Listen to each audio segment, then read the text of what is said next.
Imbis na anihin, ginawang pataba na lang ang mga tanim na repolyo na yan sa atok pinggit sa baba ng presyo nito sa merkado. Ito ngayon ang dagok na kinakaharap ng mga magsasaka sa Benguet. Alam naman natin, tumaas na lahat. Pero yung mga price ng gulay, baliktad, bumababa eh. Ngayong taon, negative tayo. Kahit masakit para sa kanilang makitang nabubulok ang kanilang itinanim na gulay, mas mabuti na raw ito kaysa gumastos pa sila sa krudo para dalhin ang mga ito sa La Trinidad. Lugi na nga sa petrolyo, mababa pa ang kuha ng mga trader. Kung harvestin mo yun, sayang din eh. Maninegative ka doon. Talagang gamble, magkagamble ka dyan. Hindi mo, sukal ka. Ultimo pang gasolina para sa traktor na ginagamit nila sa pagbubungkal, isinantabi na at balik muli sa mano-manong pagbubungkal.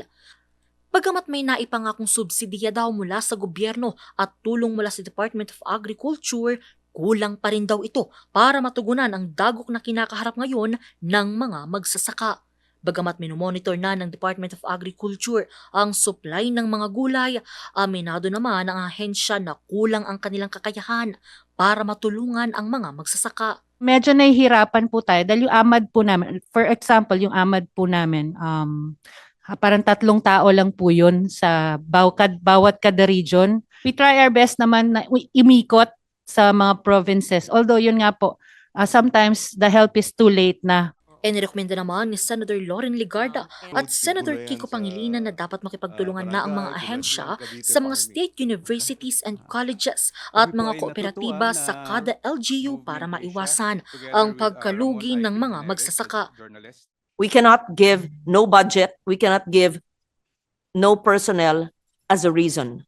We have to have a concrete action plan. Maybe a in the meantime, memorandum of agreement between the DA and a state university that offers agri-entrepreneurship courses so that you can get AMAD doing OJT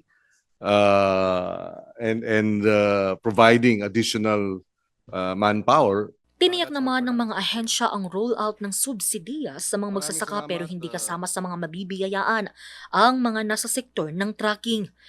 Inirekomenda naman ni Senator Legarda na humugot muna ng budget ang ahensya sa kanilang MOOE para umarkila o magbigay ng oil subsidy para sa trucking.